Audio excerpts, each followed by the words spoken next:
Monsieur le ministre, la parole est à présent Monsieur Maxime Michelet pour le groupe UDR. Merci Madame la Présidente.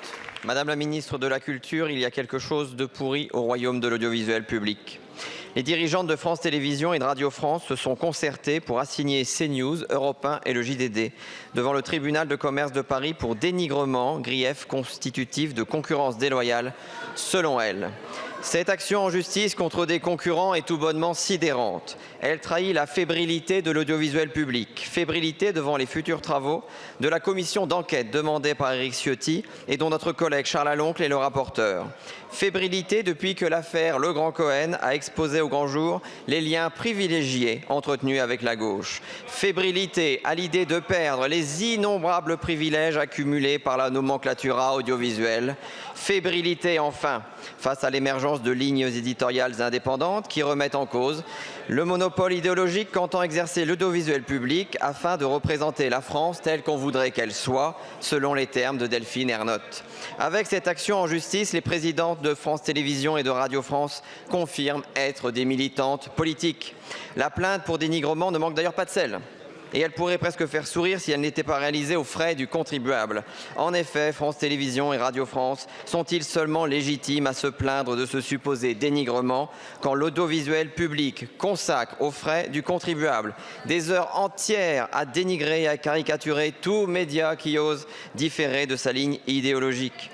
En septembre, Delphine Ernotte désignait CNews comme une chaîne d'extrême droite, une attaque sans précédent. Aujourd'hui, ne tolérant plus aucune critique, elle se laisse aller au rêve de la censure judiciaire de toute concurrence.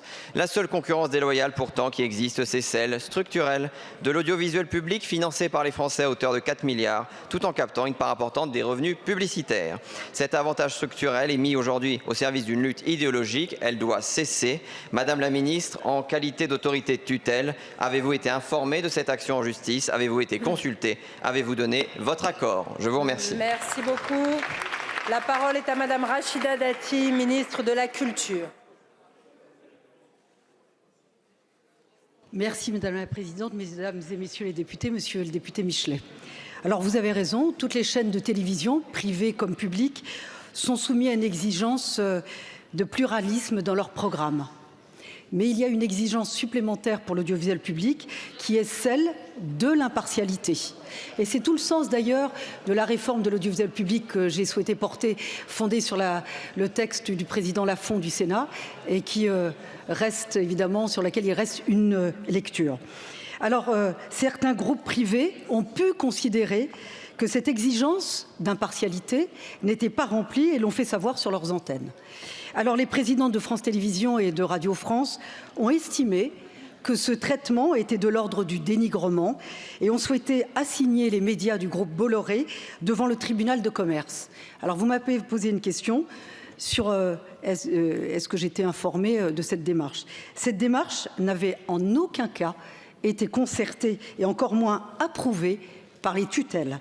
En l'état du droit, c'est leur liberté d'avoir choisi de s'engager dans cette voie. Mais je peux vous dire que même si l'usage républicain et aussi par respect de l'engagement des deniers publics dans cette procédure, les tutelles auraient pu être informées.